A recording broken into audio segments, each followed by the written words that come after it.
Good morning.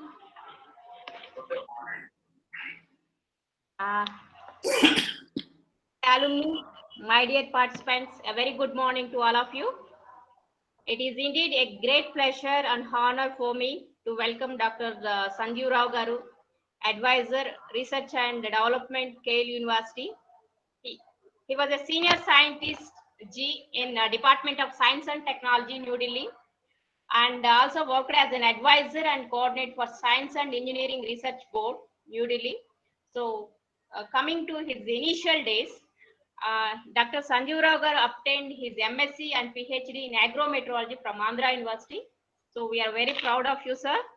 During early 1986, Dr. Rao Garu joined as a junior scientist in Agromet. He is the first agrometeorologist to initiate scientific studies on agrometeorology of rubber plantation at the Rubber Research Institute of India, Kottayam. At the same time, in his during early 1992s, and he joined as a senior scientist, officer 1 grade in the National Center for Medium Range Weather Forecasting, Department of Science and Technology, and he was very closely associated with the development and extension of the agrometeorological advisory services to the farmers. Later, Dr. Rao Garu was responsible in administrating in the Indian Weather and Climate Research in DST in various capacities as Principal Scientific Officer, Director, Scientist F, Scientist G, and Advisor and a Research Coordinator for SERB. Apart from his scientific management, he developed expertise in agroclimatic characterization, crop weather interaction, modeling leaf wetness duration, disease outbreak forecast, irrigation water management, location specific agromet advisory, and monsoon variability. So he had 25 years of experience as a member of program advisory committees and monsoon and tropical climate, agrometeorology, Indian climate research program, atmospheric sciences, and Himalayan glaciation.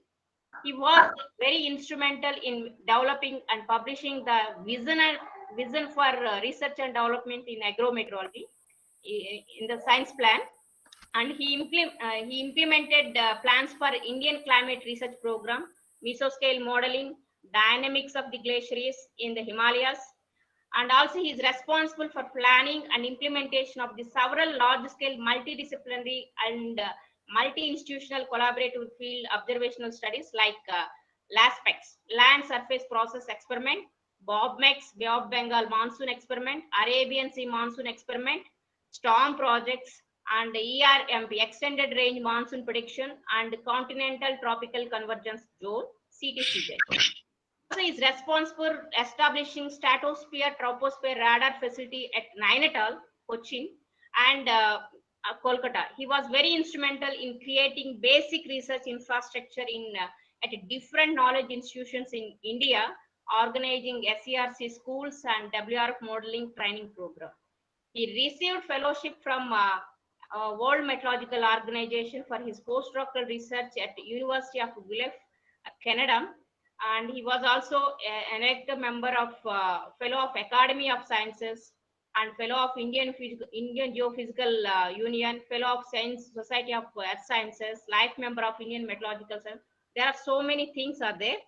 Dr. Sanjeev Rao Garu has been nominated as a member for several scientific delegation and technical expert committees of the government of India towards fostering knowledge collaboration in India and abroad. Based on the individual and collaborative research efforts, he published more than 45 papers in peer-reviewed journals with a high impact factor and in the national and the international journals and proceedings. So we are very pleased to have Dr. Sanjeev Rao Garu here today to discuss research in sciences, opportunities, and essentials of project proposal. He is here to share his energetic and refreshing perspective of his experience. Please welcome Dr. Sanjeev Rao Garu. Thank you, sir. Thank you. Please proceed. Okay. Good morning to all, and I'm very grateful to Professor Sunita for inviting me and giving a brief introduction about me. What I understood is the group is from budding science students to the mid-level scientists working at various places. So when I was asked to make a presentation, I thought of combining 3 or 4 aspects into a 1.5 hour talk to motivate particularly the young students and to guide the mid-level scientists working at different places, either teachers or scientists. Professor Sunita, can you give me the presentation? Okay, so today I chosen the topic research in atmospheric sciences, opportunities and essentials of project proposals. It contains 4 keywords: the research in the subject of atmospheric science, and where are the opportunities, and how to write a project proposal. Many times people could not understand what is a research and where are the atmospheric science avenues to do the intensive research, and where are the opportunities available within the country and outside the country. And simply writing a proposal will not fetch any advantage. So you have to follow certain principles and guidelines. So today we are going to touch upon these 4 keywords. What is research? Where is the thrust areas in atmospheric sciences? And where are the opportunities in India and abroad? And how to write a project proposal? And what are the key elements? Next. So the first question is, we have to ask ourselves, what is research? People say it is researching. So it is a creation of the new knowledge and analyzing what is existing, how we can do service to the society by identifying the new tools, new processes, new understanding, and how you can intervene into the betterment of the society by doing a research, by creating a new knowledge and use of the existing methods and technologies, data, or whatever it is. And this could be a part of the synthesis of the existing knowledge, identifying the gaps and create new outcomes. So what is the requirement? So this is called synthesis and analysis of the previous research. Unless you know your past, what is happened, and where are we are, what are the sources of the data, and what are the tools available, what are the techniques available to us. So we cannot create a new knowledge and new outcomes. So this is basically the research is defined in this part. So it is a curiosity driven. So it is not the forcible. You have to create a new knowledge. How you can create a new knowledge? Unless you have the intention to do, unless you have the motivation to do that. So next please. So there are different types of research. One is the basic research or the fundamental research, to look into what are the fundamental issues in physics, chemistry, mathematics, like meteorology. And the problem-oriented research, suppose you are talking about the climate change is a problem-oriented research. Anything doing the climate change is a problem-oriented research. So there is an applied research. Applied research is whatever research you are doing, it is applicable to a particular society or particular stakeholder. Suppose weather research, it is applicable, forecasting is applicable to all sectors of the society. Whether it is the industry or it is a common man or it is any type of activity in the society. Then the problem solving research. Suppose there is a heavy downpour in the particular region, why it is happening and what causes it is there. So whether is there any specific to that location or it is a regional effect or the global effect, how it is happening. To solve such problems, it is called the problem solving research. So there is a quantitative research. Quantitative research is in terms of looking into the past data, looking into the trends, probabilities, like that. So suppose climate change definition. So it is going over a long period, how the trends are happening in different components, temperature, CO2 emissions and other things. So that is the type of research we are anticipating under the quantitative research. The qualitative research is the past history of the climate. What is happened in say 1 lakh years back in the geological time scale, how the events are happened, wet, dry, or something, how it is happening during the epics like Mahabharata or the Ramayana. So these all are the descriptive and qualitative research. And in addition to this, there are other types of research also. For example, survival research. That means the institution or the university asks the people to do some research. So for that purpose, without motivation and without intention, because of by force, you do some research which is called the survival research. Anything out of this comes under the survival. There is no focus. It is doing for the research. It is a survival research. So out of this, if you look into whether you can do a fundamental research, that means you are looking into solving some hypothesis, some theories, you are questioning the existing processes, and you are trying to advance the knowledge. So then applied research is whatever is required for the society, you are addressing those issues. And under this problem-oriented or applied research or the basic and fundamental research, we can progress further. Next, please. Now look into what is the quality of the research. So whenever you are doing research, look for the novelty and originality. Photocopying and taking from others and repeating the work in your region is not acceptable as a good quality research. It is a survival research. So whatever is doing, you have to critically assess the existing knowledge base. So whether it is in the local, regional or the international, whatever is knowledge available gathered by the other scientists, you have to assimilate and come to a conclusion that what is available today and where are the gaps, how to proceed further. Then there is a technical soundness, what methods you are using and how you are interpreting your results.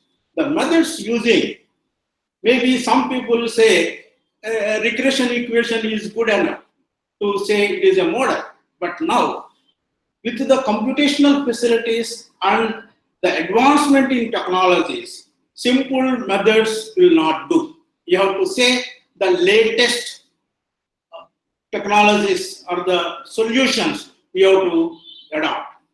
Then interpretation of the results. This is one key element we look into the good quality. Whatever the data synthesis you have made, and finally you prepare a one graph or one table. How to interpret?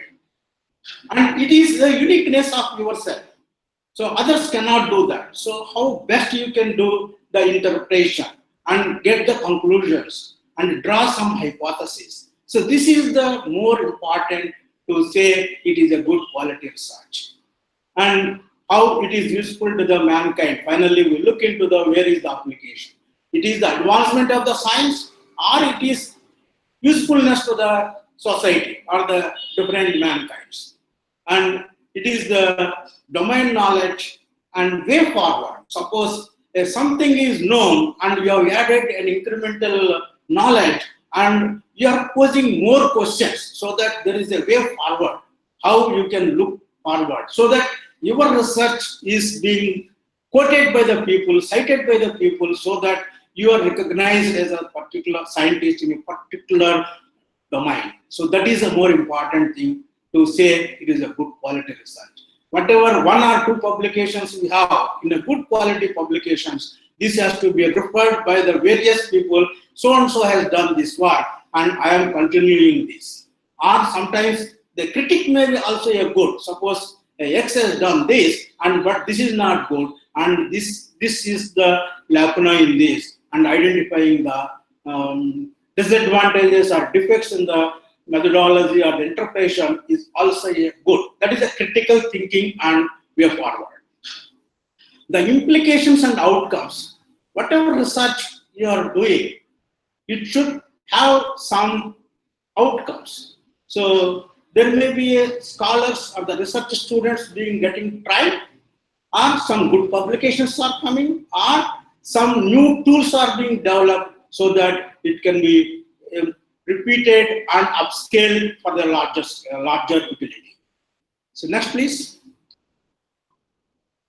Then innovation. So without innovation, the research cannot progress. So there should be a new ideas, new thoughts, creating new thoughts, new imagination in the form of either technique or a method or a device, whatever it is. So you focus on the one thing, whether you are good in the technological development, you are going to define a new technology or upgrade, and you proposing a new technique or a new solution, new method, or you are looking for a new device. So suppose automatic weather station, there are different components. Can we develop one component? Suppose a pressure sensor is there, which is totally expensive. Can we develop a cheaper device to measure a particular thing in a smaller size and good retention capacity, and it is longevity, more longevity. Like that, you have to think the uniqueness. Then better solutions. So application of better solutions that meet the new requirements. So the society, every day in and out, we are getting the new requirements. Suppose weather forecasting. Once it is a regional forecast is good, but now it has become a too local. Suppose a function is happening in my house, so I am looking for what is forecast during that period and that particular time window. So that is the requirement we are looking into, so that there is a highly precise weather forecast we are anticipated by the people. So how to meet this societal need. And this innovation convertible to the products, processes, and services. So particularly, whenever you are doing the research, the innovation component leads to either a patent or a prototype development or a improvement in the services. So, for example, we are giving a local weather forecast at the Regional Meteorological Center. How best we can improve, whether your research is contributing to the improvement of the services is an important aspect. Next, please. Yeah, so to do the research, we need a proposal. What is that proposal? It is in a document prepared by the researchers by providing the details of the contents and the description of the proposed work or the proposed the program, how you can do, how much time it is required, what are the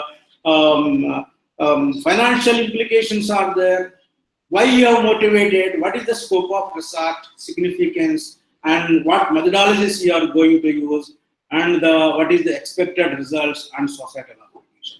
This is a nutshell as a research proposal. Now we are starting from the research definition to the importance, quality, and the research proposal requirement. But now, why it is required? Next slide, please. So, why to formulate a research project proposals? So, it is essential for the faculty, whether assistant professor or associate professor or any scientist in service, and also the students is important to prepare a proposal because they have to go for a dissertation. MSc second year, they have to submit a dissertation. So this also reflects a part of this, why you have to write a proposal. So for the faculty, it is a freedom to carry out innovative and stimulating ideas and thoughts. So it is, you have some thought, so you have to implement that. But your institution or university is not able to provide the support. But you can write a proposal and get the funds from the either state government, central government, or the private institutions, and you can implement that project. So in this way, you are very active in your domain knowledge. Otherwise, you are simply going to the class and coming, and it will not help in your career. So with this, you can have access to the additional equipment. You can procure yourself, or you can have collaboration with other people where the expensive equipment is available, and you have the travel and field work and staff at your disposal, and whatever you want, you can do it. Whether it is a experimental work, basically to repeat the thing, and you need manpower. So everything is available. At the same time, you can also support scholarships and some internships to the students. Once we have a project, your employability will improve. So because your biodata will enrich, I have received the grants and to do the research, so your employability potential will increase. Suppose implemented the project and you have a good publications, 2 or 3 from the project, and it is very highly cited, and you will be recognized for the rewards and awards. So unless you are recognized, you don't get any reward. Reward in the sense as a scientist recognition or the award like Bhatnagar Award or Swarna Jayanti Fellowship or any UNDP or WMO Fellowship, something like that. So you don't get the awards and rewards. At the same time, you are recognized as a scientist. You have the access to the national and international R&D facilities. So this is another important thing. So you are being connected with the outside the world. So next, please. Yeah, let us see some 2-3 cartoons.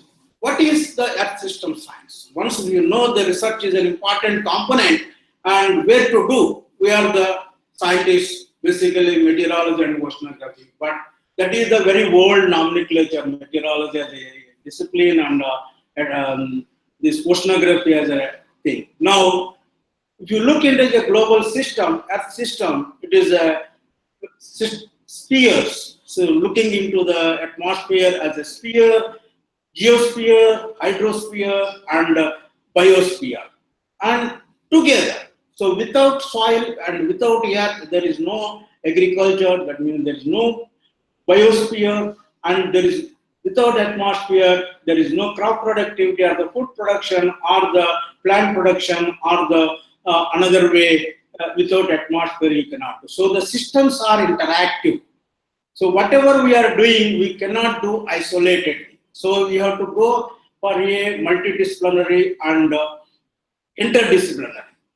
Next, please.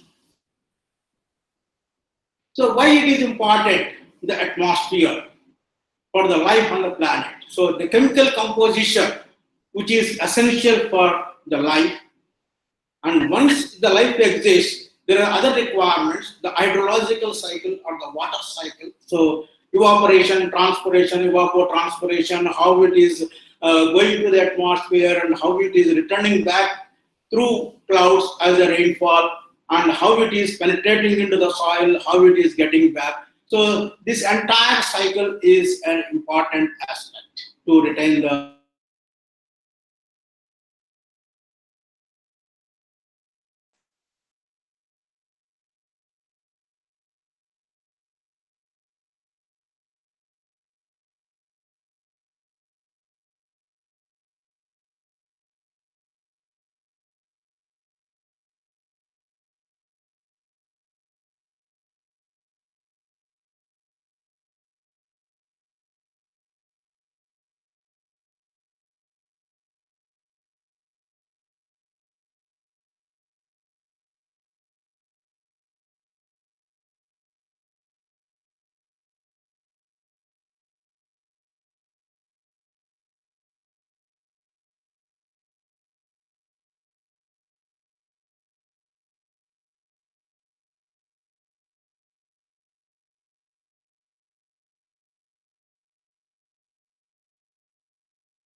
Hello, sir, is it working? Hello. you can display no. Okay. Sorry for the interruption. My internet has disrupted. Yeah. So now coming to the natural disasters, the air pollution, and these all are happening in the lower atmosphere. So the spacecraft dynamics and navigation is another important aspect in the atmosphere. And all the telecommunications, what we are receiving today, is because of the space telecommunications, because of the atmosphere. Whether it goes to the ionosphere and return back the signal, so we are receiving it. Then the aircraft navigation, landing and takeoff is also an important aspect in meteorology. So these are the important components why atmospheric science is an important to the survival of mankind on the earth. Next, please. So if you look into this cartoon, you might have seen several times, but this is reflecting how the water and earth is distributed over the globe, and how the humans and the animals are living together and producing several anthropogenic issues. And there are industries which are giving the pollution, and which are the ecosystems which are producing some gases to the atmosphere. And the agriculture is itself is producing the methane and nitrous oxide emissions, and which causes the global warming. why it is happening. It takes up to the atmosphere, to the lower troposphere, to the middle troposphere, and then before tropopause, it will have a transporting dispersal mechanism. It will take it to the other regions. The chemical transformation will take place. There is a lot of chemistry in addition to the physics, and then beyond the tropopause, and the troposphere, stratosphere exchange process will take place. The ozone depletion and ozone chemistry plays a major role there. So the overall, if you look into as a system, so there is the evaporation, transpiration going through the clouds and going to the upper, and there is a dispersal from one region to other region, and there is a transformation between the atmospheric layers. So all are important for the livelihood. These things, how you can convert, how these processes are converted into the real-time the theoretical aspects of the education systems. Go next slide, please. Yeah. So here, if you say there is a one hand, there is a human activities including agriculture, including the ecosystem services, or including the industries, and everything comes as a human activities. The land use, land changes, and the industrial activities within the land, which is, we call it as a terrestrial ecosystem processes, and it leads to the energy and moisture exchange processes. And then we look into the marine side, oceanic side. So there is a biogeochemistry and the ocean dynamics play. And altogether, the atmospheric physics and dynamics is related to the incoming energy from the radiation and volcanics. So a lot of dust is emitted to the atmosphere. So the top of the atmosphere is contaminated. Your radiation levels will come down. So the external forcings are reduced, or it is more or less it is remain constant. And this leads to the entire system is reflected into the climate and the climate change over a longer period of time.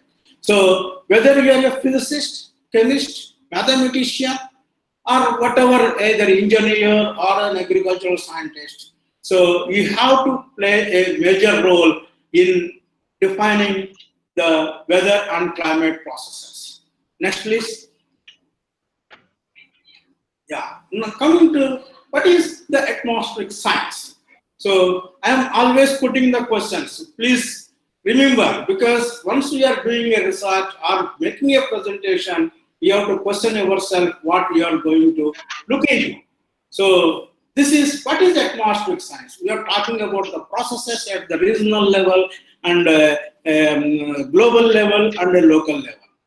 So the atmospheric science is an umbrella term which includes all components of the atmosphere, processes, and the effects of other systems on the atmosphere.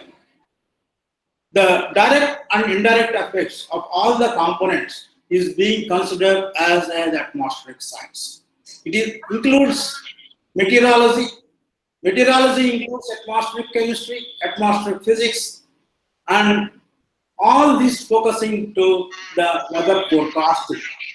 So we know only the weather forecasting. To give a better forecasting, we should understand the atmospheric processes better. So there the fundamental research and the basic research and the applied research play a major role to give a better weather forecasting systems.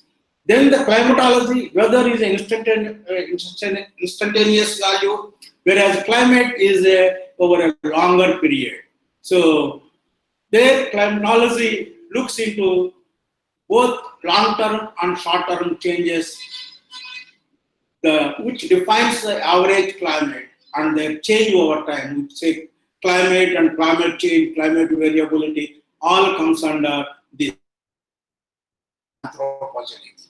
And agronomy, when I was a student, we used to go to the physics department to learn aeronomy, mathematics department to look into the mathematics and statistics. So I don't know, at present the meteorology and oceanography is internally doing or going to the other departments. But it is an important aeronomy, the upper layers of the atmosphere, where dissociation and ionization are very important.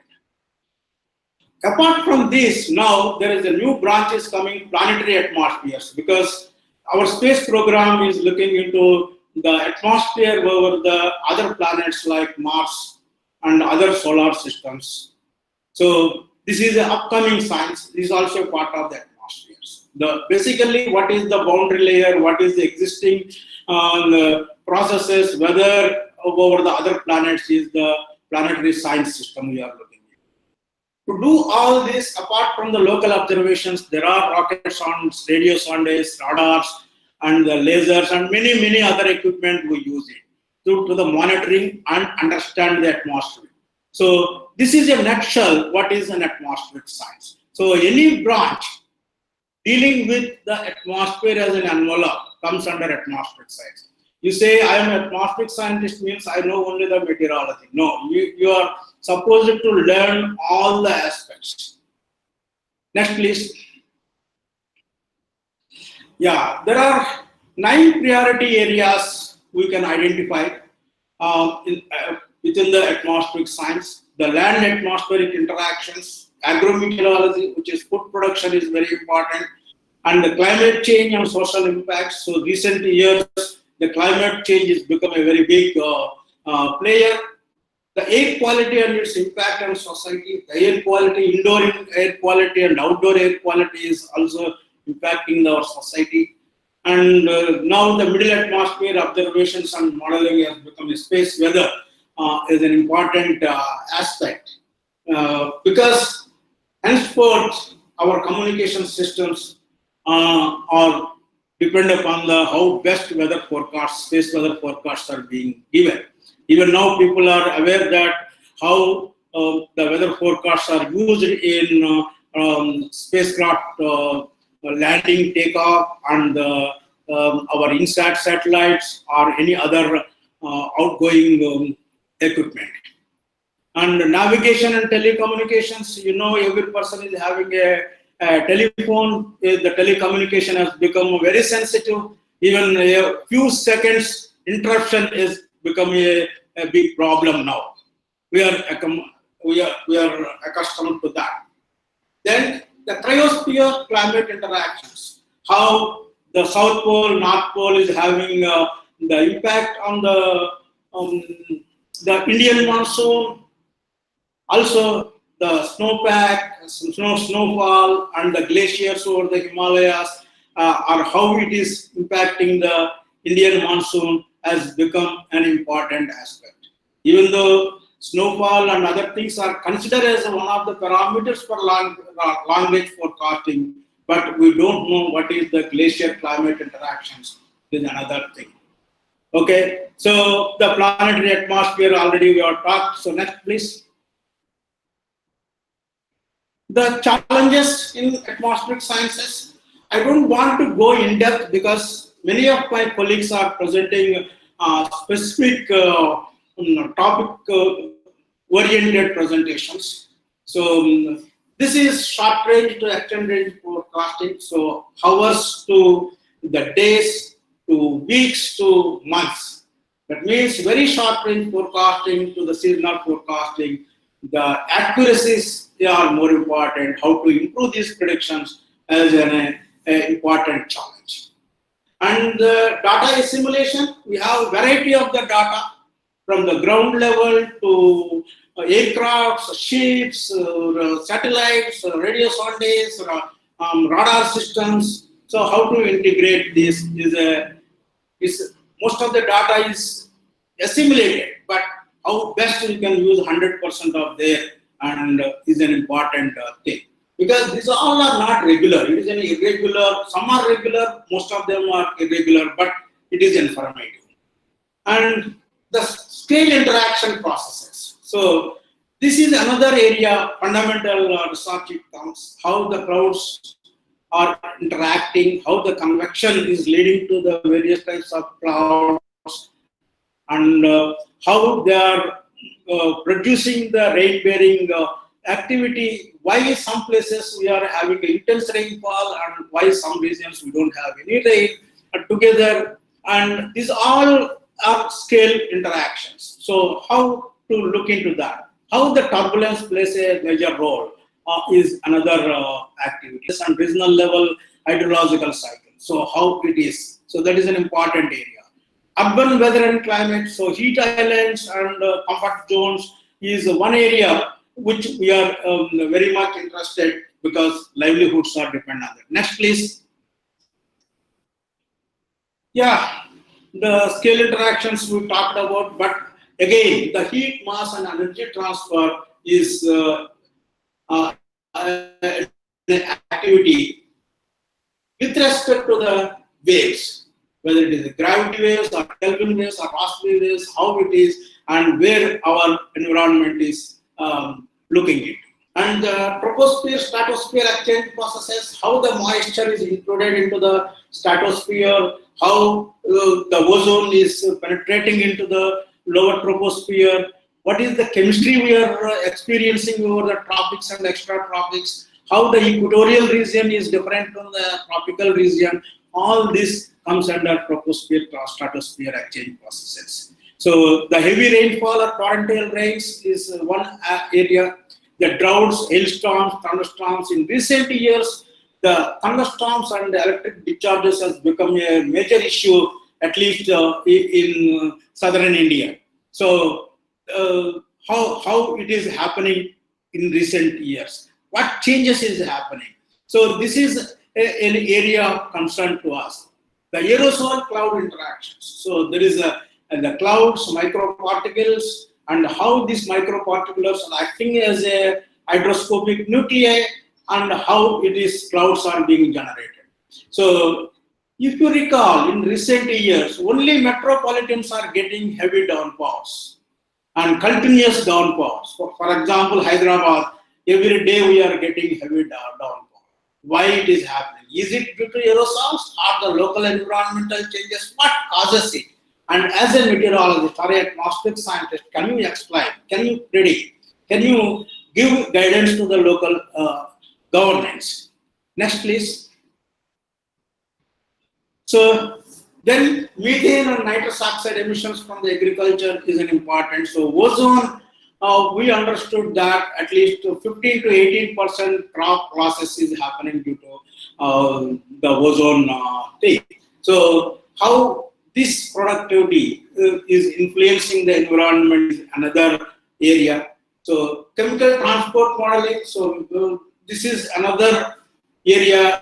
Once it is an important, there is active groups in the country, but now we see 3 or 4 groups are working in chemical transport modeling. Even though some people use the WRF model for the chemical transport, but I feel you have to use the regional model for the chemical transport. So we talked about cloud aerosol interactions, human health and animal health. One sector we neglected is animal health. We need milk, we need meat, but we don't look into their survival, how the atmosphere is impacting the population dynamics of the animals or the products like milk, meat, and other aspects. So this is another area. The human health. So now the COVID, it started at one place and spread into the various regions. Whether is a carrier from one region to other region? How the local environment is influencing, because we are seeing the regional differences in the COVID pandemic. Is the weather has any role in that? So there is an interesting aspect here also. Next, please. Next, please. Yeah. The cropping systems and agronomic practices, agrometeorology. Dr. Ramakrishna has given a good talk on agrometeorology. You might have seen different cropping systems, how each and every agronomic practice followed by the farmers are dependent upon the weather conditions. How the pest and disease forecasts or the spray of the fungicides and pesticides are used indiscriminately to protect the crops. How the irrigation is being given unscientifically, using the more water, more salinization. So the harvesting is also not practiced in a scientific way. So there is another area, storage and marketing. So now one goods can be transported from one area to other area. How the atmosphere is influencing.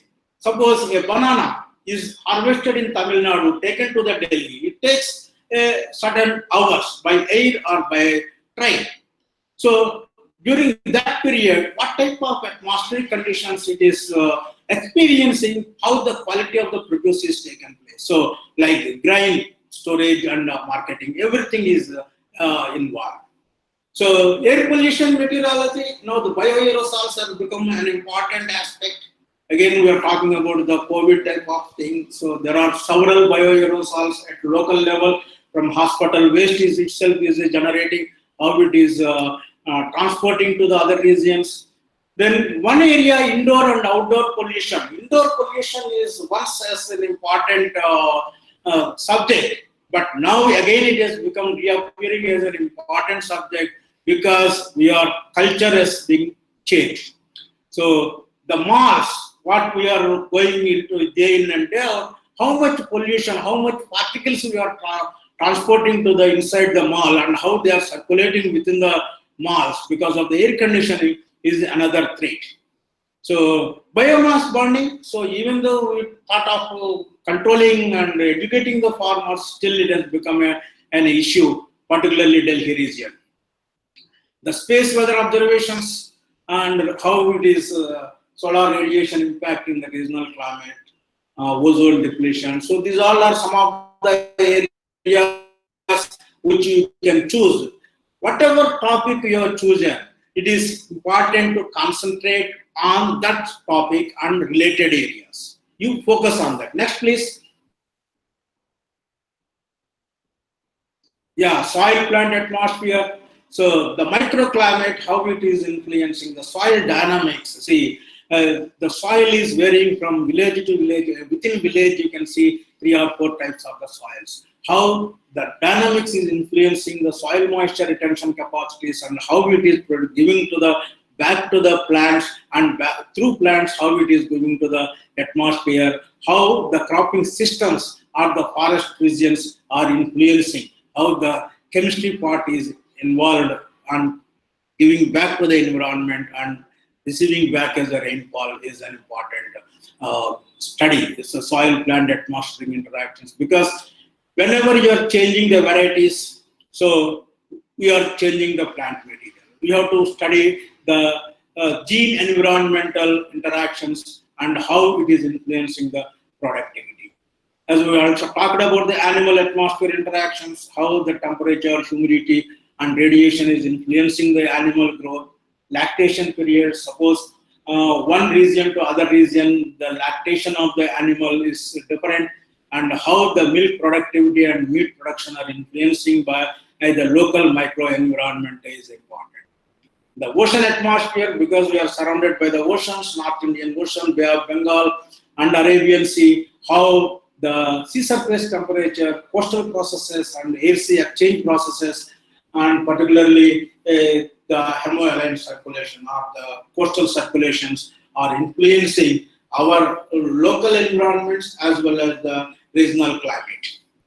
And the cryosphere, so here I can say the extent of the snow cover and ice packs, and particularly the aspect and which direction the glacier is there and how the snowpack is affecting the radiation and how the wind patterns are influencing, and this how the slopes are, how the depth of the snowpack or the glaciers are important to the monsoon.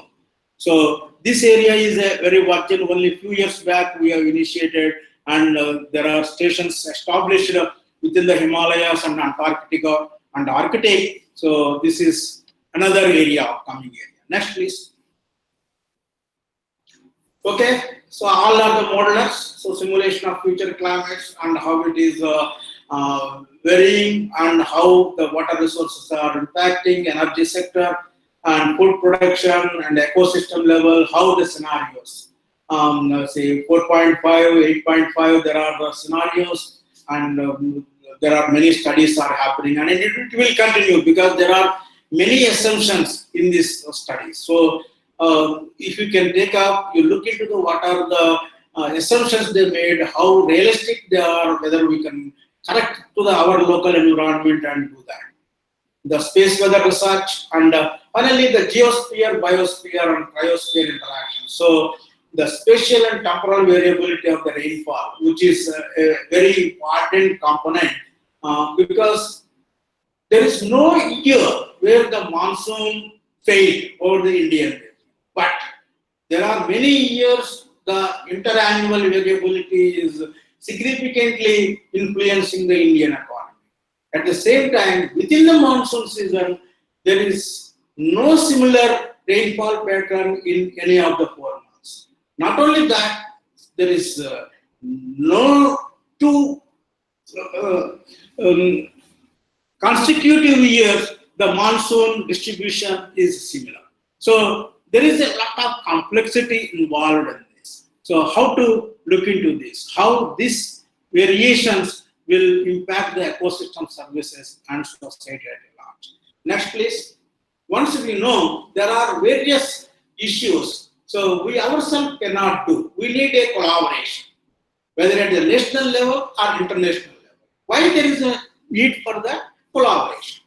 We need the interactions between young and mid-career scientists and technologists to look into what to develop a new science. And this depends upon the mutual trust and partnership. Maybe leadership evolve over a period of time, and this leads to the entrepreneurship also. Suppose now the weather satellites and weather channels are getting increased in our Indian context, and there are many apps are developing, so the entrepreneurship is coming up. So, sorry. So there is a requirement to encourage private partnership and foster elements of innovation and social applications and creating culture of cooperation between academia and academics and industry. So this is the requirement. So far, the academics is not interacting with the industry. Now the industry is coming forward to the academics to make a collaboration, to invest on the academics, to the advantage of the industry. Next, please. Now, where are the opportunities? Because most of you people comes from the universities, and the University Grants Commission gives a particular grants, which is called the minor and major grants. And it can go up to 67 years, and either whatever the college or any discipline they provide. So there is a social science and the basic sciences. There are two different things. And research projects in sciences, engineering, technology, medical, pharmacy, and it comes to 20 lakhs, and the remaining humanities, social science, which we are not concerned, it is about 15 lakhs. So here, this is the first window to the college teachers and the faculty. Next, please. Here, the recently come up with the UGC faculty research promotion scheme. Here, I would like to emphasize here how the research is important, how the publications are important, how the research projects are important. If you look into the first startup grant, which will be provided 10 lakhs to an assistant professor joining in 1 year, within 1 year. See, you see the requirement? You should have a PhD with 5 research publications in Scopus or SCI or Web of Science, listed journals only. So the conference proceedings, so textbook volumes or the paid journals will not work. Now we have to go for a good quality publications, 5 research publications. During the PhD itself, you have to go for a 5 research publications. So research scholars who are working in the department for leading to PhD in whatever the department, please note, you have to come up with 5 publications which are listed in SCI or Web of Science and the Scopus databases. This is important to get the initial grant from the University Grants Commission. For the mid-level, there is a stringent requirements. Please look into this. You have to have your publications, cumulative impact factor is greater than or equal to 30. Whatever publication you have, the impact factor cumulative. So it should be greater than 30. And you should have a 5 sponsored research projects. 5 sponsored research projects, whether it is an internal or external.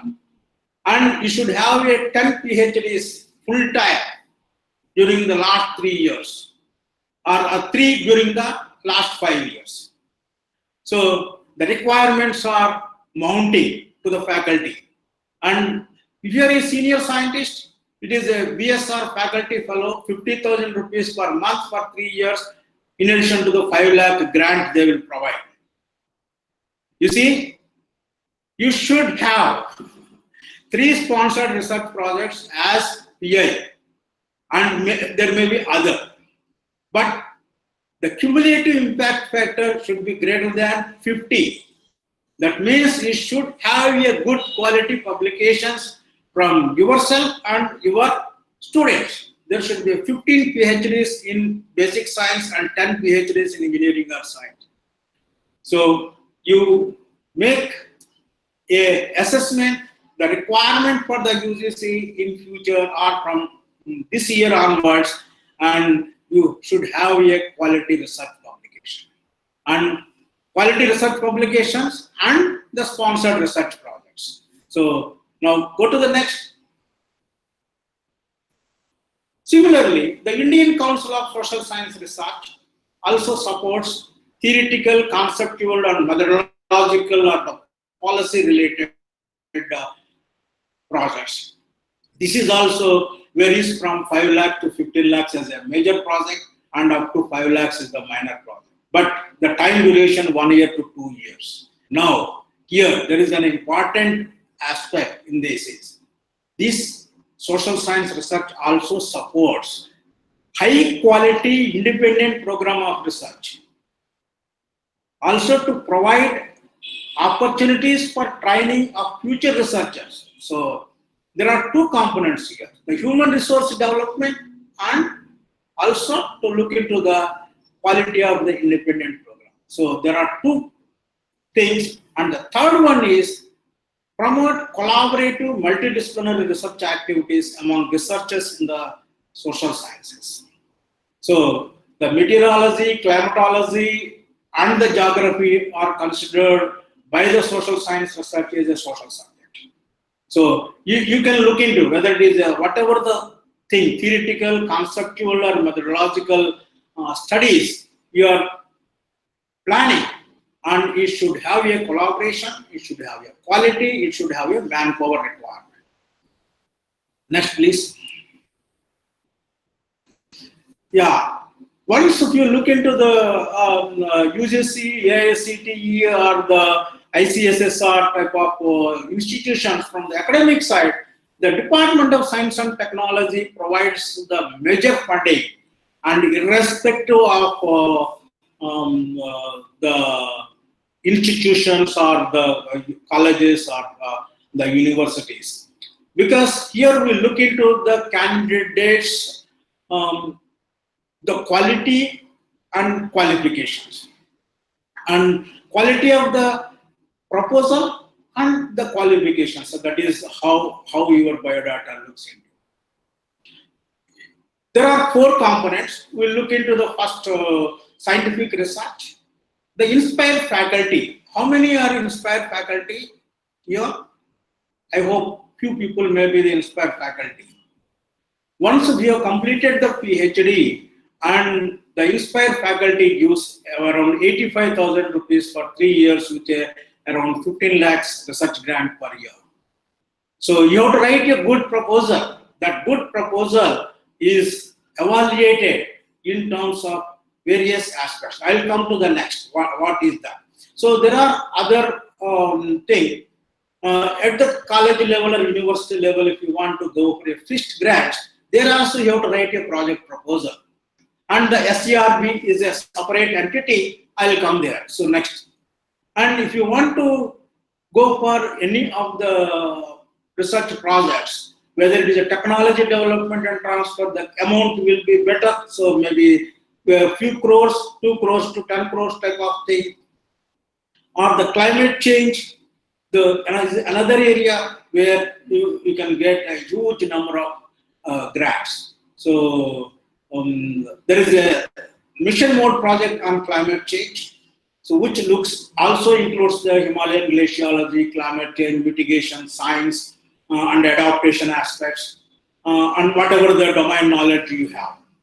And NRDMS is another area where you can go for the local area developmental activities, including GIS and other local features, assisting the local governance. Also, some sort of landslides, how it is, disasters are happening. So there also will get support from the NRDMS.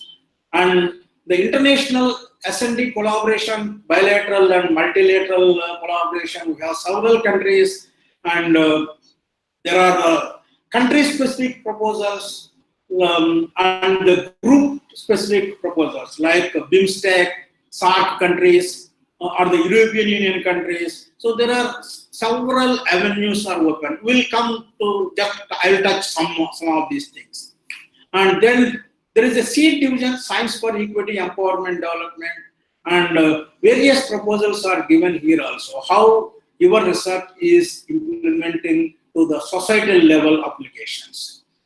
Then there is a state councils and other things. So in a sense, the science and technology is one agency. They have various schemes to support the weather, climate, and atmospheric science. Not as an individual domain, you have to look into your multidisciplinarity. So next, please. The Department of Science, the Department of Space, they have the RESPOND program, research and academic. The 3 components they will provide: space science, space technology, and space application. So here, I suggest you go to their website and see thrust area document. There are more than 300 pages. Document is available, and each and every component, and there are the sub areas identified. How that sub areas are useful to the space weather is clearly given. And this is one area up to 15 lakh rupees. You will get a project proposal on 3 aspects: space applications, space technology, and the space science. And various aspects, whatever we have dealt so far, and all the areas are incorporated in one way or other as part of the remote sensing and the GIS. Next, please. Yeah, Ministry of Earth Science. So it is the flagship again, Ministry of Earth Sciences. They have the 6 domain-specific program advisory committees, but every time they look into again interdisciplinarity. The atmospheric science component covers all weather science, the agriculture, or other aspects, environment, aerosols, and everything. But 60% should be the atmospheric science, and 40% is the other domain. So this is the combination they look into, either geoscience or the earthquake will not come at some time. And there are various schemes, because I am not going into the minor detail. So this is one area, NPDF. But Here you have to write a project proposal and your biodata and the project proposal weights equal weightage. That means what type of publications you have received from your PhD program and how you have implemented your PhD program and whether the present proposal is an extension of your PhD program or a new area you have chosen. Lakh rupees. Here you can get up to 30 lakh rupees for 2 years. 30 lakh rupees for 2 years. Mostly people use for establishing their own labs because you are a fresh appointee in any of the recognized institutions. So within 1 year, you can apply for SRG. So here also you look into your and how your citations has gone for the last 4 years, how it is impacted the society. That means, is there any significant outcome from your PhD program and the postdoctoral program? And it is attractive, 30 lakh rupees for years. To my knowledge, most of the people go for so 25 to 26 lakh rupees, they will go for the equipment, the remaining is sundry, like consumables, contingencies, and other things. There no fellowship is given for the SR because you are young and dynamic and you yourself can do that. So the next is the core research grant. Earlier we call it as external research, but it is a core research grant. And if your idea is good, implementation process is innovative, and some new dimension of the results are expected, either incremental benefit to the knowledge, or a process is expected, or a prototype is expected from your research. So the grant is not a limitation. So normally they go for up to 80 lakhs projects, but you can go beyond 80 lakhs. And there are other schemes. If you are an established scientist, you can go for other scientists, other programs like IFA, intensive research in high priority areas. It is up to 15 crores, something like that. So there is a STAR program. If you have 3 projects continuously implemented in the government funding and their rating is very good to excellent, and then you can compete for the STAR program. And this is about 80 lakh rupees they will give for 3 years. So like that, there is an imprint. I'll come back to the imprint. There is another area. So suppose the EMEQ is called Empowerment and Equity of Opportunities. If you belongs to either SC or ST, a community to uplift your thing, and there is a scheme called EMEQ, that is Empowerment and Equity of Opportunities. Up to 50 lakh rupees for 3 years, they will provide grants. There is no co-PI, only PI. And again, your publications and your experience and your outcome is looked into in addition to the quality of the project proposal. Okay, so then there are overseas doctoral and postdoctoral fellowships. The $2,000 per month for giving to the doctoral fellowship, overseas doctoral fellowship, and postdoctoral fellowship about $3,000 for a 1 year postdoctoral and up to 5 years for the doctoral fellowship. But here, the requirement is you have to get admission into the top institutions in the US or any other country. Top institution, you have to follow their admission process and you get admission.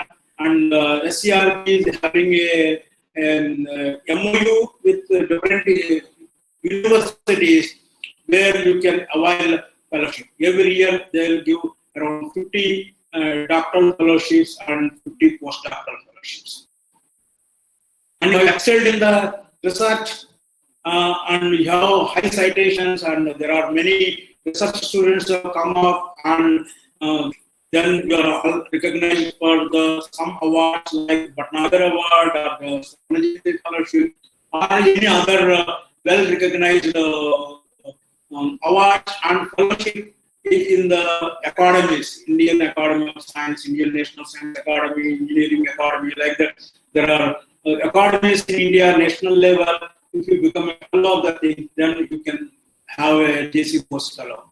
This is for 5 years, and 15 lakh rupees they will provide grant every year. They don't ask the minor details, but in addition to that, you can use whatever way you like.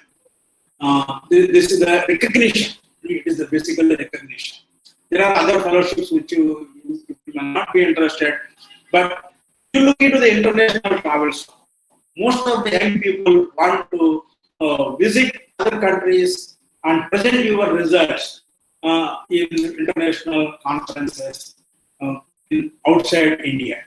So there is an opportunity every year around 1,800 to 2,000 travel grants being supported earlier, and it is continued, international travel support scheme. And the Air India travel and young scientists, you will get full travel reimbursement and registration fees reimbursement, whereas the senior scientists only the travel grants. Air India return travel will be provided.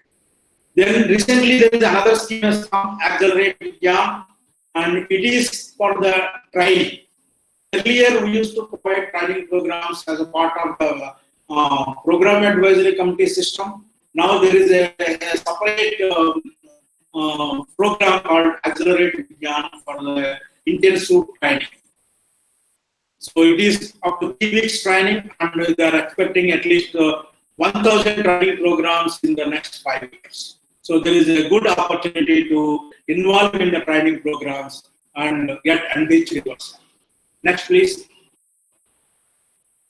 This is an imprint program, so impacting research, innovation, and technology imprint. Even though it is looks for engineering by the MHRD, there are 3 components where we can contribute: the environment and climate. So how the industry can look into the environmental mitigation and the climate. So how the equipment can be generated with lower rates, pollution and other things, so that climate mitigation can be taken place. And there is a water resources and sustainable habitat is also related to the atmospheric sciences. So here also is a good opportunity, but you have to have a collaboration. Without collaboration, you cannot succeed here. That is one of the requirements. So industry, academic, the academics maybe 3-4 institutions come together, but at least one industry partner should be there. How to take further your deliverables. That is whether it is a prototype or a upscaling of the equipment or whatever the technology we are being generated. Next, please.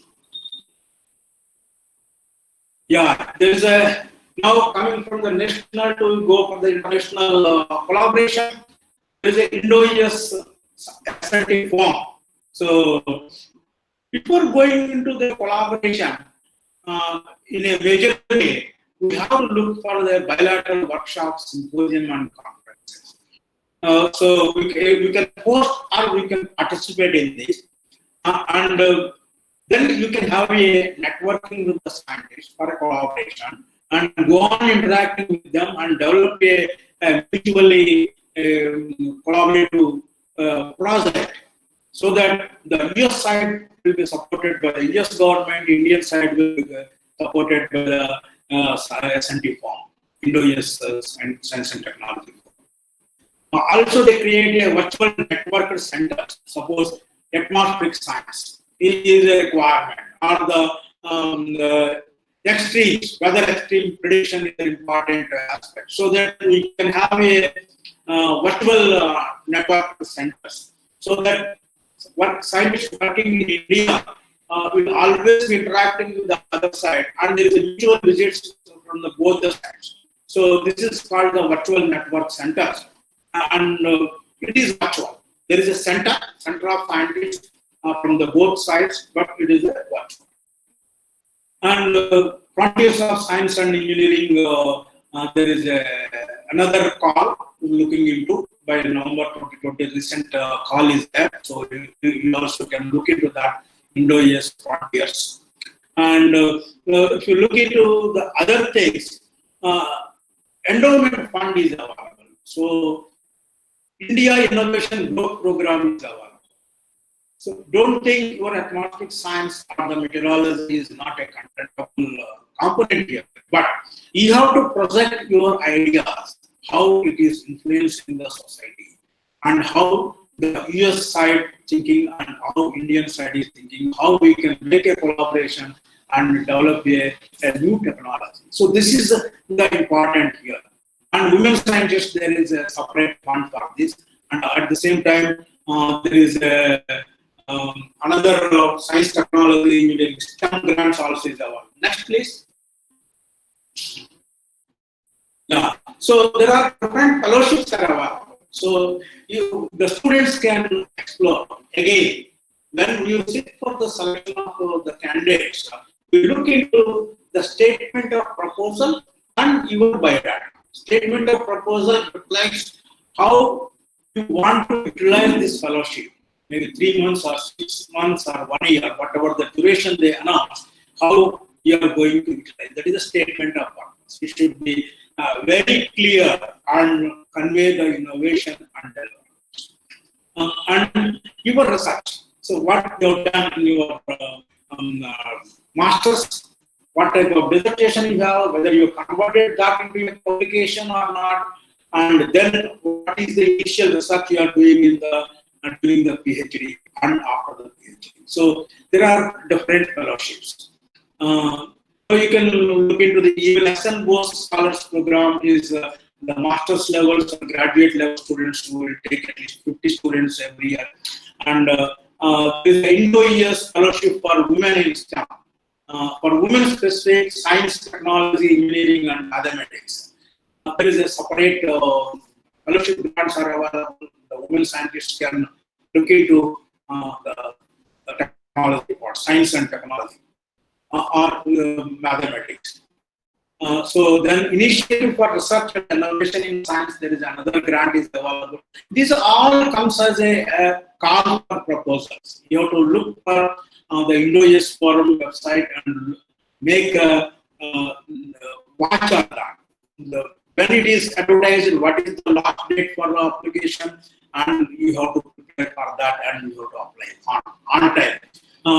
All the international programs, normally they don't extend the time. The time management is another activity. Next, please.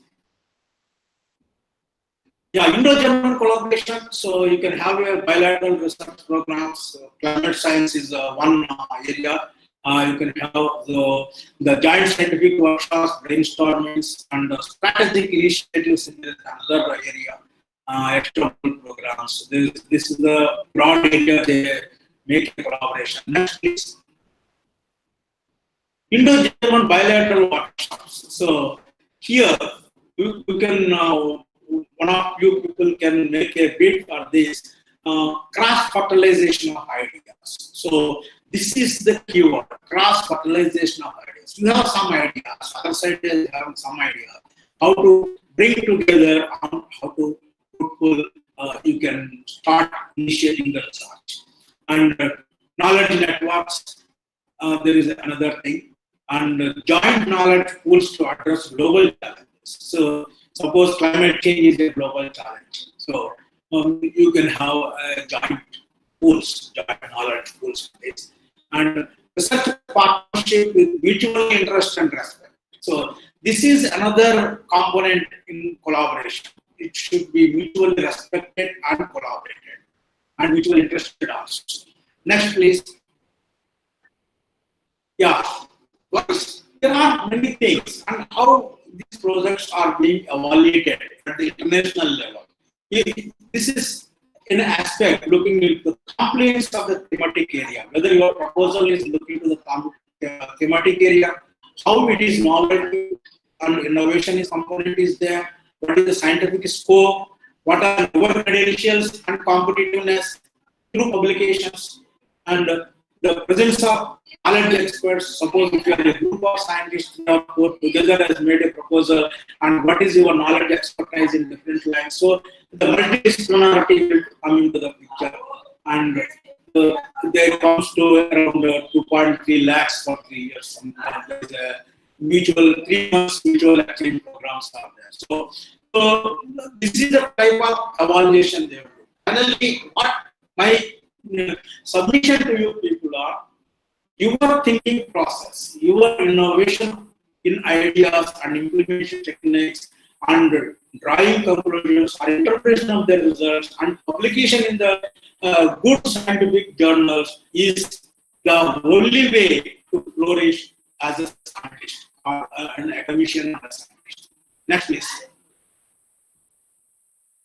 There is another thing is Indo-Russian bilateral programs. There are 4 to 10 members, $1,000, $100,000 for 3 years is everything. So here you can see physics and space science, and chemistry and space science, biology, and the basic research in agricultural science. Also you can see the earth science. So under earth science is in the globally they look into the earth science is a part of the atmospheric science is a part of the earth science. So there are various ways and means to go for a bilateral program, and it should be a group. It's not an individual. Next, please. Having said that, what are the essentials of a new project proposal? So it should address one of the emerging or trust areas and its social relevance. So we are talking about from the beginning, and it should be one of the trust areas, any of the trust areas. It should have a novelty and technical merit. And if you're having everything, it should be feasible to implement. And your expertise and credentials is also important by both PI and co-PI and collaborators. So these projects look for a human resource development. So opportunities for young scientists to nurture, and a group can be created within your laboratory or within your group or within your state or within your country. And potential collaboration. So and advancement in regional and national asset decisions. So what is the incremental benefit we are getting out of this? So these are the essential components for a new project proposal. Next, please. Yeah, requirements. So you look into your scheme, which scheme you are going, and read the scheme properly, including FAQs, and assess your strength, whether your expertise fit into that particular scheme or not, and then identify the issue of contemporary. So they are giving some trust areas, and your ideas contemporary in nature and implementable. So that issue you can take it and look at the literature and interact and discuss with the group working in your region, and then you can start writing a proposal. And as for the format given, each scheme is having a different format. So that is more important. So if you are not submitting in the same format, the proposal will be rejected at the initial study, and it should be submitted before deadline. If the deadline is extended, and most of the projects will be rejected because beyond time. Next, please. I think we are running out of time. Yeah, peer review process for the new proposals. And as earlier also we mentioned, good idea, innovative technology, proposal to university.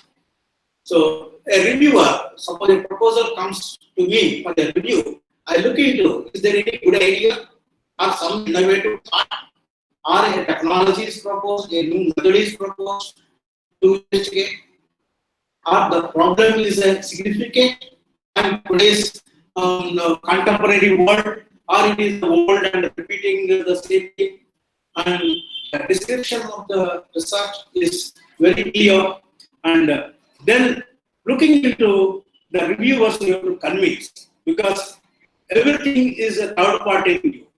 So the credibility of the proposal, achievability. So once given some X amount of grants, you can achieve the proposal. And practicality, yes, it is practical to develop and implement, and the results also is a practical utility. And repeatability and reproducibility. in the science, we look into whatever the hypothesis or whatever the solutions we found, and it should be repeatable. And sometimes it is reproducible. If it is not done, and your research is not considered as the good research, and the reviewers look into. I know some of the reviewers, whatever the technical program they are given, and they work with some numbers and look back whether this is feasible or not. And otherwise, they will return the proposal saying that it is not feasible to implement. So these are the review process. Look into the ingredients. Next, please. Now, this is the general format. So, because as I told, every scheme is having its own format, but we look for a general format, which is common to many schemes. And whatever the format is there, you have to fill the format. If nothing is there, you put not applicable or nil. Don't leave it blank. Leave it blank means incomplete application. So, you have to fill each and every component. So, these are the general format. Next, please. Yeah, the title of the proposal. Once a proposal is reached to the funding agency or the reviewer, he looks into what is the title of the proposal. Whether it contains any information, whether it is informative or it is a general title, and it is too lengthy, or it is a too short. Suppose smart agriculture. So the proposal, if you say it is smart agriculture, they say no, it is not a proposal, it is a scheme. And so your proposal should contain what is the innovation in this, what is the outcome expected, and what type of methodology you are going to utilize. It reflects in the title. It should not be too lengthy, too short. But it gives an impression to the reviewer, yes, the investigator is presenting something new. I should look at it. It is not a repetition. This is a new area or a new thought. It is reflecting in the title. Next, please. Okay. Next comes to the abstract, and sometimes is the summary of the thing, and it should not exceed 500 words and very brief, because every project, when it is received by the reviewer, he reads the title and abstract. Once the title is says, okay, it is clear in thought and there is a content is expected from the title, and then looking into the abstract. Abstract should contain only 3 components, 3 sentences or 3 into 2, 6 sentences, not more than that. It should describe the hypothesis or the scientific questions being examined to seek answers, or if you are looking for a design of a component, whatever it is, the idea, the innovative idea is available. Which we are looking into, it should be the first sentence or 2 sentences to explain. And this is the hypothesis or the question, scientific question. Then the overall goals of the investigation. That means once you identify the question and the issue and the methodology is known, you know what is the expected. So that expectations and the scientific investigation to this scientific. This is the 3 components, and one is the why you are doing this project and what are your goals in investigating this proposal or the experiments being organized, and what are the expected scientific and social benefits. There are the 3 components. If you have these 3 components is clear, and the remaining proposal goes through like that. So that means you have to, your issue has to be very clearly specified in the first 2 lines, 3 lines. And next, you say what is your overall goal and investigation, what new methodology you are looking at, or the new hypothesis you are going to examine, or how you are going to examine, why it is innovative, how it is novel, and why it is the uniqueness in this. And if you do this too, and you get what are the benefits. So if three components are very clear, and the remaining thing will be automatically followed. Next, please. Yeah, introduction of the proposal. So it should not exceed 1 page. So what is the research problem? The question being investigated. That means in the abstract, first and second lines. So you have to take that a little bit expansion. I have given in abstract, so I did not write in the introduction. No, you have to explain the question. What is the research problem or question being explained, and why you are doing that? For that, you have to take the previous studies that have addressed this problem. And what are the disadvantages of it? So don't elaborate. As I told, it is a 1-page introduction. 1 page, within 1 page, you have to write the problem. What are the techniques or what are the scientific knowledge existing? What are the deficiencies in that? How these gaps can be filled with the new knowledge? How to generate that new knowledge? And finally, the scope, purpose of statement, which is called the SOP, purpose of the statement. So this research, the introduction starts with the existing scientific issue and what is existing, what is not known, how to fill that gap, and finally, what is it is, in other words, the same abstract you are elaborating without compromising your space. So in this, the important references you can give in brackets. It's not necessarily X has done like this and Y is not done like this and Z has done like this, like that. You need not worry. You have to synthesize what you know about it and what you understood about the existing knowledge. And that is the real information you are providing to the reviewer. Yes, this is the synthesis of the knowledge I gained. So I know this. Okay. Next, please. Next comes to attributes, almost the statement of the problem, what I told again. It is a clarity and precision. It should be clearly stated. There is no ambiguity in making a statement. It should be precise. Next, please. Go on repeating. Yeah. Identification of what to investigate are an overreaching question. So, no, go back. Yeah. So here, in the methodology part, so you have to look into the, again, you have to write what the questions, overreaching question, and how it is important. And you simply define the key concepts. If you remember when I started my title, I told it is 4 keywords. I'm going to talk on these 4 keywords. So like that, here you have to write what are the key concepts and terms and what are the boundary conditions, whether you're looking into a small, narrow region, a field, or a village, or a state, or a region, or a globe. So that type of boundaries you have to convey. Then the importance and benefits and justification. Earlier in the abstract, we have given the importance and benefits as a keywords, as a one sentence. But now we have to elaborate and provide the justification. And don't write a jargon of words. So nothing is required. You should be very clear what you are going to convey.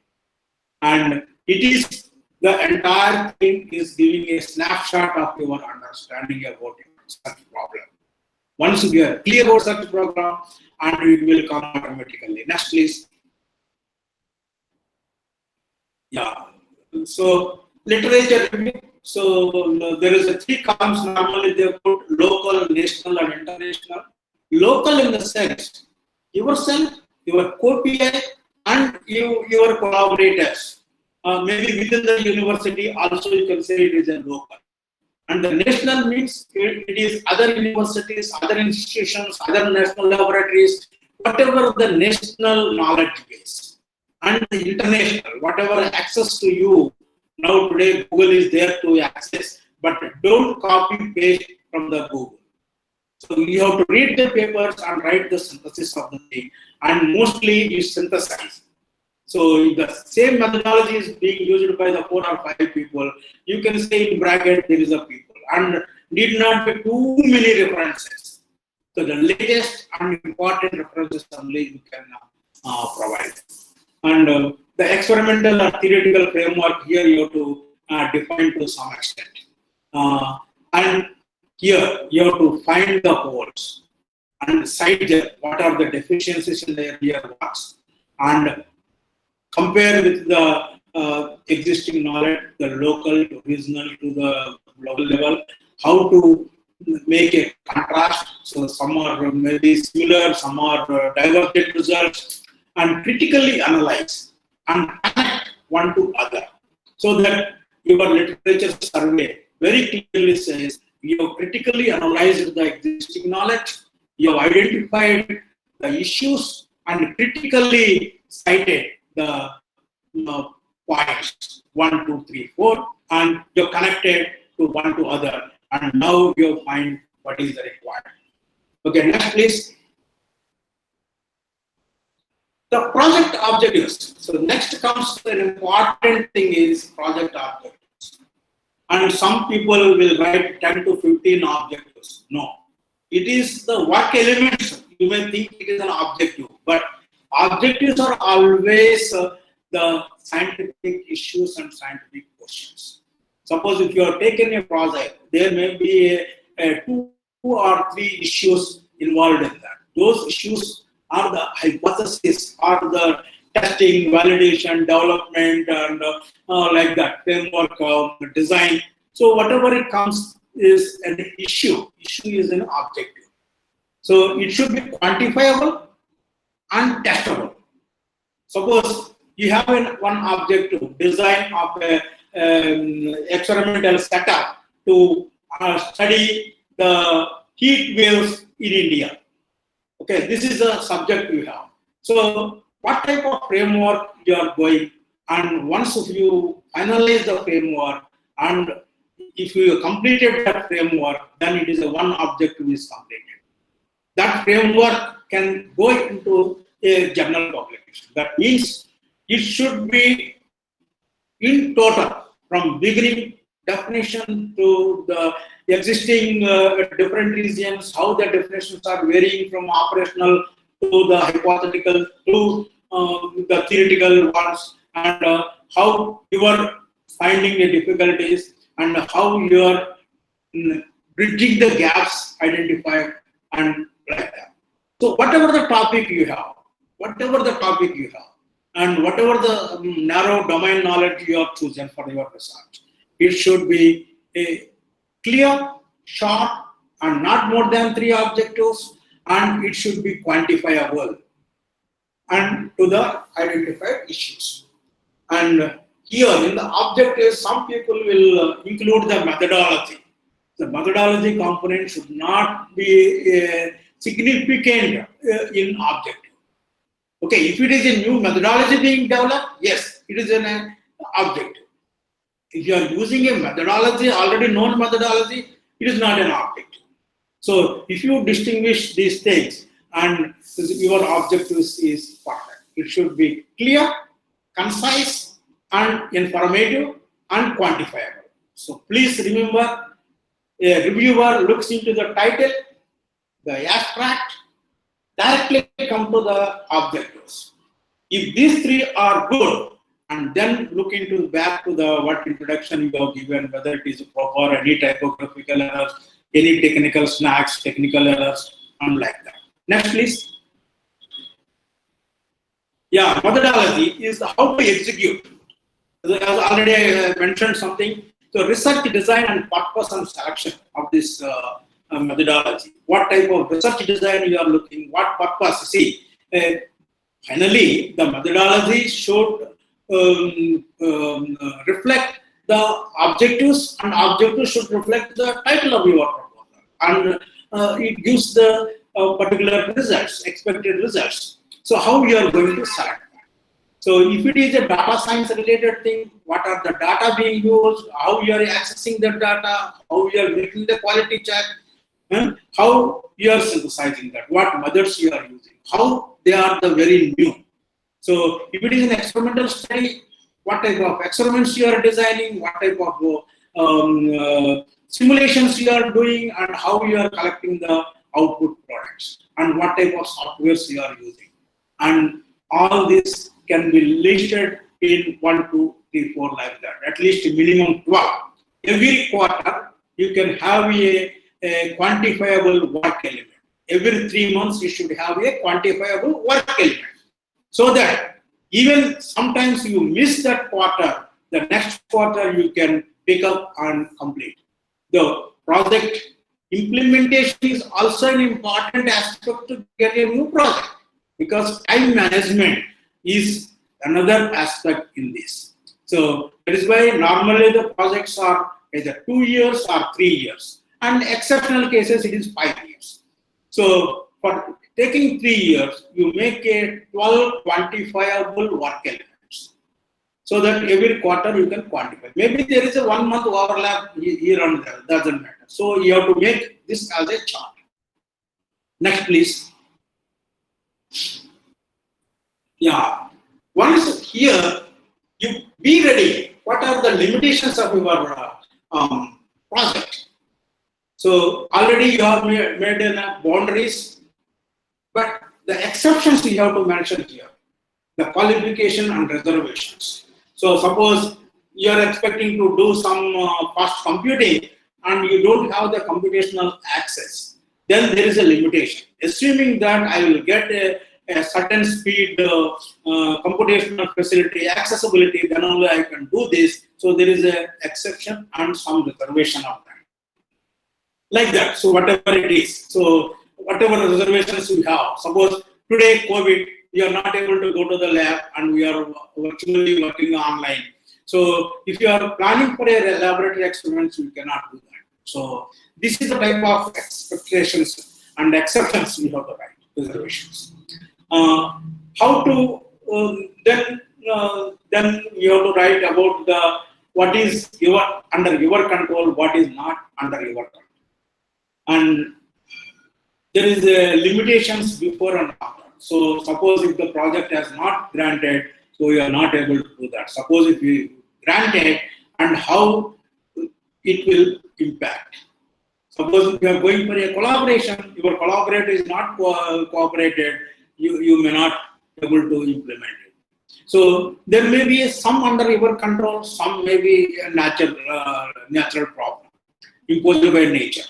So this also you can keep it in mind at one side, because now itself you have to be very clear what are the limitations in your study. It may not be required in the presentation and the project proposal, but it is required. Next, please. Yeah, deliverables. So what is the new S&T tool is expected? So the solutions and other things, because we are investing a lot of capital resources, human resources, and also the time. And sometimes the outcome of the project may not be having any social implications. So that also you can write it is a fundamental research, and my understanding and my knowledge base will increase, or the country's knowledge base will increase. So finally, you have to say, you have to convince in the last few lines, like British system, and the implementation of this project is very important and most essential. So if you can write these 2 words with confidence by your objectives, methodology, and the essential component, any other things, you have to write the implementation of this project is most essential. Next, please. Yeah, bibliography and references. Many people will don't mind writing hundreds of references, but you be very clear about what you have given in introduction, methodology, and the other places. Whatever referenced in the contents has to be reflected. No one reference extra. Only those things in the same format, any of the journal format, uniform format you have to write. And don't make self-citations. So some people has the habit write their own publications citing at different places. No. So already you are known by your CV, biodata. So if it is essential, your research, past research is contributing something extra, something to the knowledge base, then you can incorporate that. Otherwise, you avoid. Next comes to the CV. CV of the applicant. So it should be as brief as possible. So don't make very high credentials saying that I am the director, I am the dean, I am the head of the department, these things. Because you are competing as an individual researcher for a project grant, not as a head or not as a dean or not as a director of the institute. You are as an individual, you are competing for the research grant. So only essay publications you list out, all the conference publications, textbooks, this, that, so you can avoid. And finally, the top 5 publications they lost. Most of the times, top 5 publications are top 10 publications. You incorporate only highly cited publications so that it reflects you are publishing good quality papers, publications in the reputed journals. So investing on you is not a problem. So it will help to the country. Next, please. Yeah, so now the proposal is ready. So if you all follow and the proposal is ready because you yourself has prepared the proposal, and my advice is you give it to your neighbor. There is no intellectual property rights here, so simply give it to your colleague, so who can understand your problem and your research. Let him or her go critically to review the contents for the clarity, connectivity, and completeness in all respects. So for you it may be the good, but the third party it may not be good. Third person it may not be good. So once you correct the typographical and technical errors, then go for a plagiarism test. Now plagiarism is become an issue, and some software you have to use and test for the plagiarism. And now the proposal is, once if you clear the plagiarism also, maybe 10%, 15% is acceptable, that now the project proposal is ready for submission before due date. If the due date is over and this proposal for this particular scheme is not useful, okay, you can wait for another opportunity. So next, please. Yeah, so this may be my last slide, and let us summarize. There are many opportunities to undertake high quality research in atmospheric sciences, various branches. So there is we can identify the main pillars from the past 1.5 hours, whatever we are talking. So it is the innovation in thought process. So you should be very sharp, and you have to be creative thinker, and your thinking process should be innovative, something new. And your thinking should be ahead of the others. So that is the innovation we are looking into. And it should be inter and multidisciplinary approach to the projects. And your entire career, you can go for a collaboration with the others. Individually, you may be better, but if you collaborate, you are exceptional. So the interaction with the stakeholders, various sectors of the society. See where your research is being utilized. So unless you interact with those people, understand their problems, and whatever research you are doing cannot be useful to those people in the society. And maybe it may be an NGO, or it may be a app developer, or it may be a satellite person, or is a weather forecaster. Whoever it is an important thing. Then the collaboration, and the national and international collaboration for the new developments in SLT. So these are the main pillars. You have to have an innovation in thought process, and you should have a multidisciplinary approach, interaction with stakeholders, including your neighbors, and the national and international collaboration. So thank you very much, and any clarifications, I am very glad to.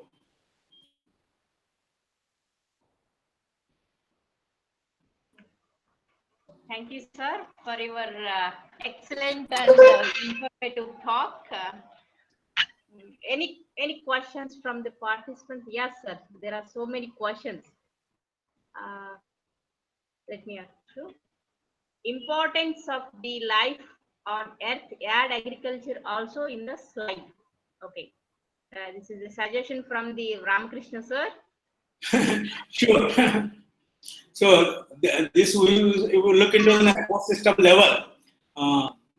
Sure. Without food production, there is nothing.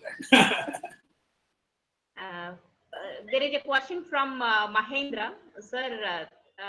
He just want to know the writing proposal to take research on hypothesis.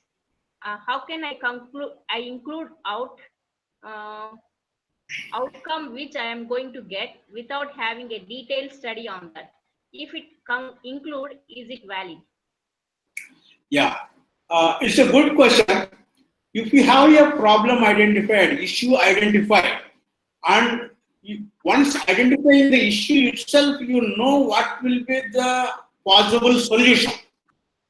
See, that is the thing. That should be the possible solution also, you know. Once there is an issue, and if you address that issue, what is the expected solution? The hypothesis. And actually, you go for a null hypothesis. Whether this is good or this is acceptable or not acceptable.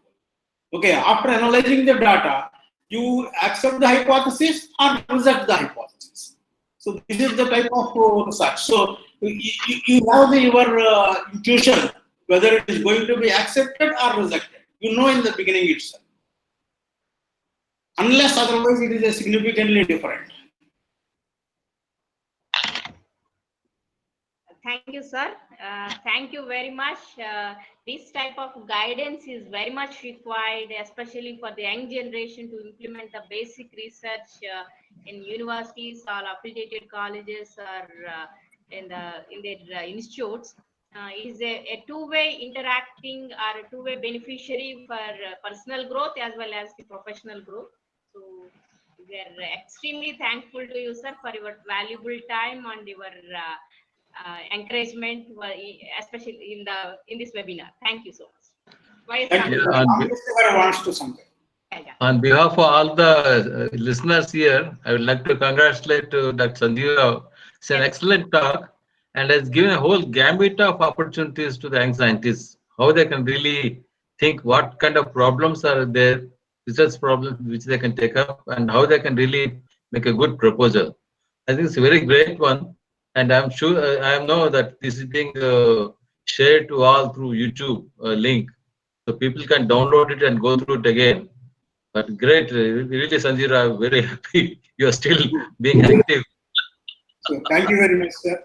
Yeah. So, I think we will all come to you again and again for your support. If somebody is getting benefited from me, I always with them. Yes, sir. Great. Yes, sir. Yes, sir. Thank you so much, sir. Thank you so much. Thank you very much. Dear So good luck to all. Thank you. Thank you. Dear participants, afternoon at 3 o'clock we will meet. Okay. Thank you. Professor. What is the topic? Professor Rajendra Prasad will talk on the coastal resources in a changing climate from Department of Geophysics, Andhra University. Thank you, sir. Thank you so much. Thank you. Thanks. Right.